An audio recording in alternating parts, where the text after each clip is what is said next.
Hello, welcome. In this part of the video, we will study about the task 1 of Programming for Problem Solving Lab. I am Sandhya and we will go ahead discussing about the task 1. What is task 1? Task 1 contains 3 problems A, B, C. First one is implementing all the operators in C. Second one, that is task 1B, is about finding the greatest and the smallest number among 3 numbers using conditional operator. And the third one is writing a C program to explain or implement implicit and explicit type conversion in C. So we got to see all these 3 codes today. So let's proceed to see task 1A. Task 1A is about implementing operators. If you remember in the video lecture discussed ago, we have already discussed about implementing operators. Here, there are 2 ways of doing it. One is we implement each operator individually in n separate programs. We know that there are 8 types of operators in C according to the type of operation. We can do all that 8 programs separately, or we can put all those 8 into a single program. Because we are going to do one task, I will put up all those 8 operators in a single program and see. For your reference, I will also share the URL of the video where we discussed about executing the operators separately. So dear students, here are the operators. Here is an arithmetic operator. This is an arithmetic operator. Here is relational operator. Here is logical operator, increment and decrement operator, conditional operator, and bitwise operator. There's one more left. You all know assignment and special. So there are 2 more. That is assignment followed by special. What are we going to do in each of this? I will show you directly in a program. But for now, let's just check the output and try to see what are we going to do. Dear students, I gave 2 numbers 4 and 5. Just observe the output. This is the output that I wanted. So therefore, how do I write the code? We will see. There are 2 numbers A and B which are 4 and 5, and I am given arithmetic operators. So what is arithmetic operator? You all know what is arithmetic operator. So arithmetic operators, as we all know, does addition. So what is 4 plus 5? 4 plus 5 is 9. 4 minus 5. Check out what is 4 minus 5. 4 minus 5 is minus 1. 4 into 5 is 20. 4 by 5. When I divide 4 with 5, we all know 5 goes 0 times. So therefore the remainder is 4. So the remainder will be 4 and the quotient will be 0. Okay. So then we will proceed to see what is relational operators. 4 greater than 5, false, so 0. 4 less than 5, true, therefore 1. Greater than or equal to false, less than or equal to true. Is equal to, is 4 is equal to 5. We know that 4 is not equal to 5. So therefore, a relational operator returns 0 if the condition is false, and it returns 1 whenever the condition is true. Since we all know that A not equal to B, which is 4, not equal to 5 is true. So therefore, you get the answer as 1. Next, we move ahead and see logical operators. The logical operator is A greater than B and A not equal to B. Okay, so this is actually A greater than B. A greater than B, what is A value? 4. 4 greater than 5. Is it true or false? 4 greater than 5 is false. So what does logical AND do? We all know logical AND is called as short circuit operator. Short circuit operator means if the first condition of logical AND is false, it proceeds to say the answer as 0 and does not evaluate condition 2. So therefore the answer is 0. Now let's get back to see logical OR. Logical OR is true if at least one of the conditions is true. So A greater than or equal to B. Let us try to see what is A. 4. 4 greater than or equal to 5, false. So we'll see the second condition. That is what is B? B 5. 5 not equal to 5 is also false, by the way. So here is an instruction where we got both as false. So therefore the answer is 0. And next, not of A is equal to B. So first let us try to see what is A is equal to B's value. What is A? 4. 4 is equal to 5, true or false? We all know it is false. Whenever the condition is false, it returns 0. So now we have a logical operator, that is logical not. What is not of 0?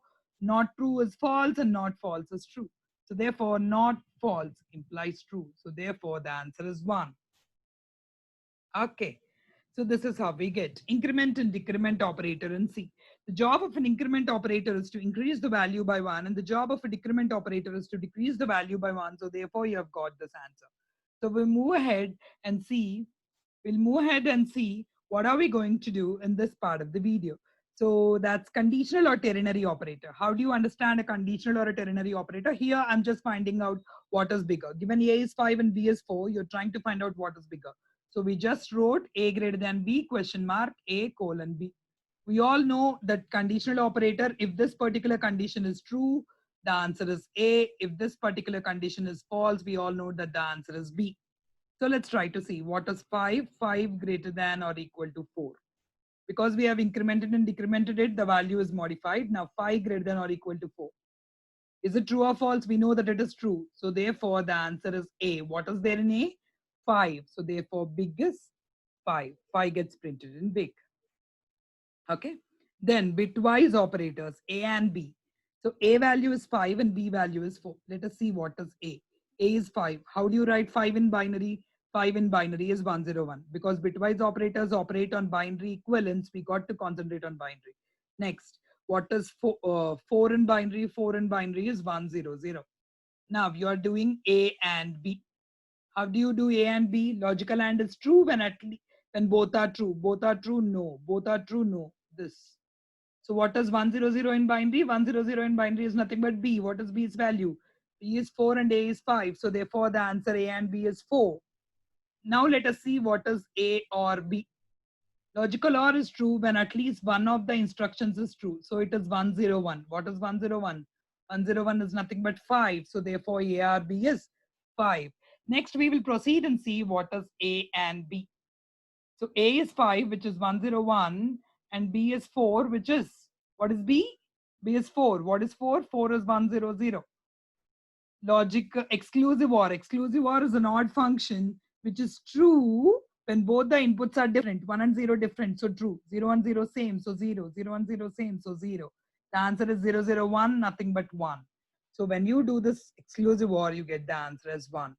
For left shift, the short way to remember, the easiest way to remember is left shift multiplies the value with 2 how many ever times you're asking. How many times you're asking? Here we are trying to left shift the value by 2 times. So when I want to left shift the value by 2 times, what is the value of A? A's value is 5. So 5 into 2 into 2. What is 5 into 2? 10. 10 into 2? 20. So the answer is 20. Now, what does right shift do?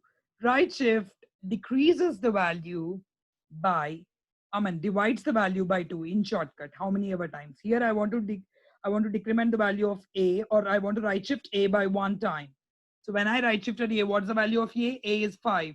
So 5 by 2. What is 5 by 2? 5 by 2, the quotient is, okay, let me tell you clearly. Okay, A is 5, so 5 by 2. 5 by 2 is 2. So therefore, when you do the right shift, the answer is 2. So this is bitwise ones complement. Ones complement is a process of inverting all the bits, all the zeros to ones and ones to zeros in a particular binary equivalent representation of a number. So when you do that, you'll get this. We did some shorthand assignment operations here. And therefore we are done. So this is what we did. So this is what we got. Now we will see the program. We will take a minute and try to see the program now. How do we execute these operators and see?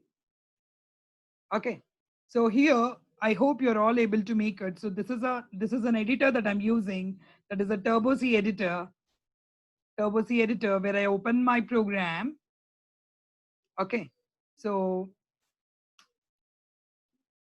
this is the program in which let us take time to understand. This is implementing all the operators. I read 2 numbers A and B. I'm implementing the arithmetic operators. How do you implement arithmetic operators? A plus B is equal to percentile D. A minus B is equal to percentile D. A plus B, A into B, A star B, everything. Then I implemented relational operators. Then I implemented logical operator. Then I implemented increment and decrement operator. Then the conditional or the ternary operator. So what did we write? result is equal to A greater than B question mark A colon B. So this is how you write your conditional or ternary operator. Then we implemented the bitwise operators, then the assignment operators. You all know that assignment operators exist in two forms. One is shorthand assignment operators or simply assignment operator. A is equal to B is an assignment operator. But if I write A plus is equal to B, it becomes shorthand assignment operator, which implies A is equal to A plus B. So A value will be added with B and again stored in A. That's how we'll understand it. Then the special operators, we all know, we didn't discuss this. Special operator, one of the special operators size of, and the size of job is to, yes, it is used to determine the size occupied by a particular data type inside a machine. Because the sizes of data types are clearly dependent upon machine and compiler and are not fixed, varies depending upon the machine. We will try to check out what is the size occupied by a given number, by a given data type. So how do you write it? Simple, you just write size of int. Int is what I write, or else I can write size of A because here A is an integer variable. So this is bitwise and A and B, bitwise A or B, bitwise exclusive OR, bitwise left shift, bitwise right shift, and bitwise ones complement. I'm finding out ones complement of B here. This is logical NOT, this is logical OR, and this is logical AND. Logical operators also return 0 and 1, just like relational operators. Relational operator, I wrote A greater than B, A less than B, etc. A plus B. So dear students, it's not compulsory to write all the operators. If you have understood what does each operator meant, you can limit yourselves to writing 2 or 3 operators per a particular operation. Arithmetic, you can just write 2 or 3. Relational, you can write 2 or 3. Logical, you can write 1. Conditional, there's only 1, so you got to write it. Bitwise, there are so many, 6, you got to write, you at least can write 1 or 2. So because we are doing for the first time, I recommend you to learn all this. Once when you master their need and implementation, you can limit yourselves to writing only a little, okay? So yes, I've saved my program. How do you compile? Alt F9. This is a Turbo C editor. So I got to use Alt F9 or I use Alt C compile. When you compile, you got to get a message called success. Success indicates that the program has run perfectly. Then you run your program for your result. So I'm asking 2 values. So I just said 8 and 9, enter. So what is 8 plus 9? 17. 8 minus 9 is minus 1. 8 into 9 is 72. 8 greater than 9. No, this is the same value. 8 greater than or equal to 9 and 9 not equal to 5 is true. So therefore logical OR, it is true when at least one of the instructions is true. That's why you can able to see 1 on the board. Okay. So this is how you get to see. These are the bitwise operators. And this is how we execute our program. So this is it. After you're done, you just need to press enter and just save your code once again. And this is your program. So now it's your turn. Go home, open an editor, and once go back and refer to the material about operators and start writing the code on your own. This though looks like a large problem, bigger problem with many lines of code, but this is a simple problem. You're just putting all the operators together in one single program. Okay, students? So yes, you do nothing. Go to Alt F, open a new file, Alt F new, start writing your code. Okay, save it, Alt F, save. F2 is the shortcut. Save your program with some name and then compile your program and run your program, note down the result. In another video, we'll look at the remaining two